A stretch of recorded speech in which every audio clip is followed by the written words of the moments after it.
Please enjoy it.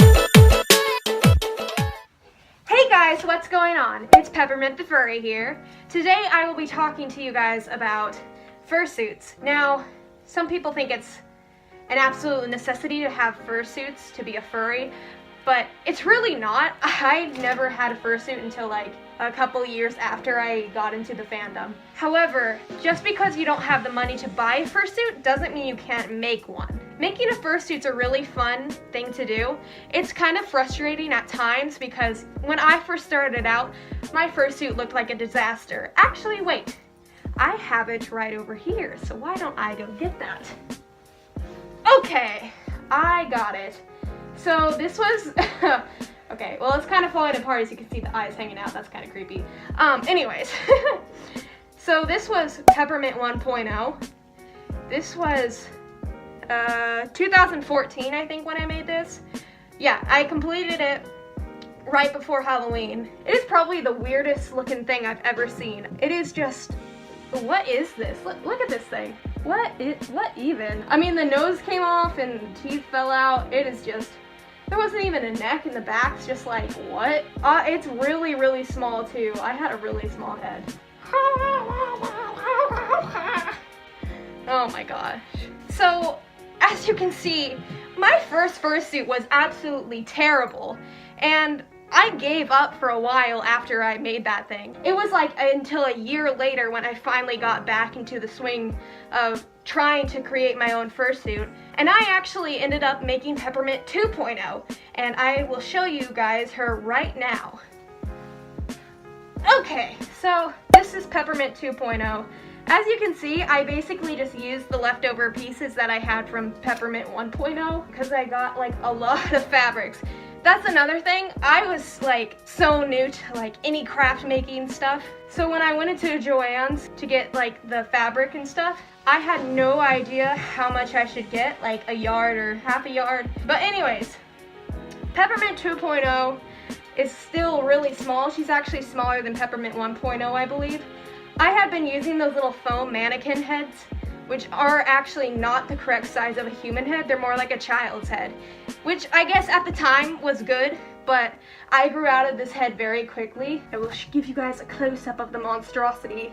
She is falling apart too because these suits I've either thrown in my closet or put in a drawer. Those two suits aren't the greatest suits you'll ever see. And my work today is not even the greatest suits you'll ever see. But that still didn't stop me. I had actually created another character named Royo, a pun on the Spanish word rojo for red.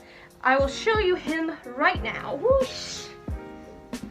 Okay, so this is Royo. People always thought it was Rolo, but it's not the candy, it's like pun on the word rojo. Yeah, you get it. Okay. So anyways, I think he was a wolf. For some reason, on my suits, I had a tendency of closing the mouth, which was not a good option, because before I added fur or anything, the mouths would always look wonky, and I just didn't like that, so I'd close them up before furring. I don't know, it just happened. So anyways, he's a wolf, he's red, got a white jaw for some reason. He did have a neck, but it fell off because of my lack of sewing knowledge. As you can see, still extremely small. This was in the year of 2015. That was the year I actually went to my first Anthrocon, which was the best thing. I was super scared though because like that was my first out-of-state convention, let alone the biggest furry convention at that time, of course. Good job, Midwest Fur Fest. And it was just a crazy ride, beginning to end. I was so small and so afraid, but it was honestly the best thing. But yeah, anyways, so after Royo, I got into some custom fursuits. The first fursuit commission I ever did, I had a really big problem with it. The customer just wasn't satisfied. I mean, who would be though? Did you see that head? Who would want that? I don't know what I was thinking. I just like got this idea in my head, hey, all these other people are making a lot of money off of it. Maybe I can do the same. And I only charged like $100 for a fursuit head. You get what you paid for in that circumstance. But anyways, after that little incident, I decided to close fursuit commissions for a really, really long time. And it was only until recently I opened those back up, but I only took one, and I'm actually working on it right now. You guys have seen Peppermint 1.0. You guys have seen Peppermint 2.0. Would you guys like to see Peppermint 3.0? She's been around for a really, really long time. I think 2012 was when I first created her. This suit was probably a turning point in my fursuit making career, as I correctly learned how to sew and use a sewing machine. So let me go get her. Alright, this is Peppermint 4.0. As you can see, her mouth is closed. I don't know why I did that. It was just a weird habit for me. She has a really weird smile because of that, and it kind of looks like she's just sad. She used to have a different nose and it was very flat. This is a new nose I made for this suit when I was still using her. There's a little look at her real quick. Peppermint 1.0, 2.0, 3.0, and Royo all did not have like any sewing experience involved in them.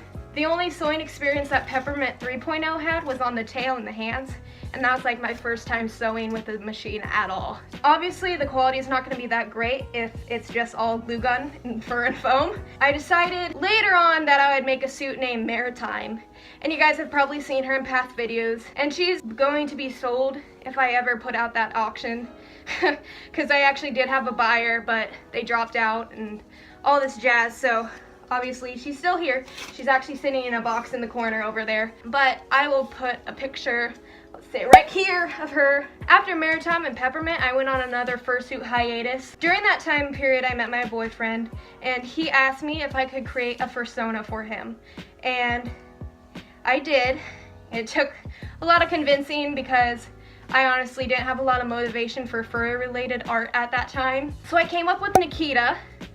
That was his name he chose for his fox character. A couple of months later, after I made him, he came to me and said, "Will you make me a fursuit if I pay for supplies?"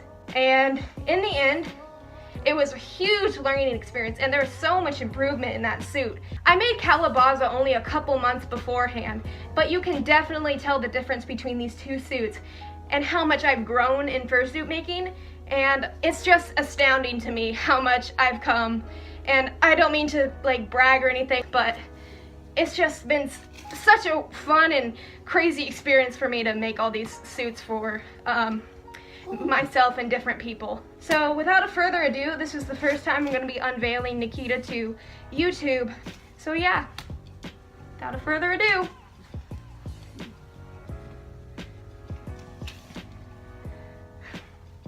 This little boy right here, this is Nikita. Some parts are machine sewn and some parts are hand sewn. He's probably my favorite fursuit I've done so far, and I just really, really love this suit. He's literally my favorite suit I've ever made. I love this suit so much. I really don't want to be apart from it. In all honesty, that first fursuit I made was probably the best decision I've ever made in my entire life. It's taught me so many skills, including art skills and craftsmanship skills, along with business and communication skills. Remember, if you're ever interested in buying a suit but don't have the money, you can always make them. Just remember, don't give up hope if it doesn't turn out well the first time. My first fursuit was so bad, but like, I've come so far, I think, and it's just so cool to see all that progress throughout the years. I just want to give a big thank you to the community because I love this community. It is probably the most fun I've had in my entire life. You guys are literally the best. Thank you all so much for watching. I hope you liked the video. If you want to show some support, just give it a thumbs up, subscribe if you want. Until next time, see you guys later. Bye!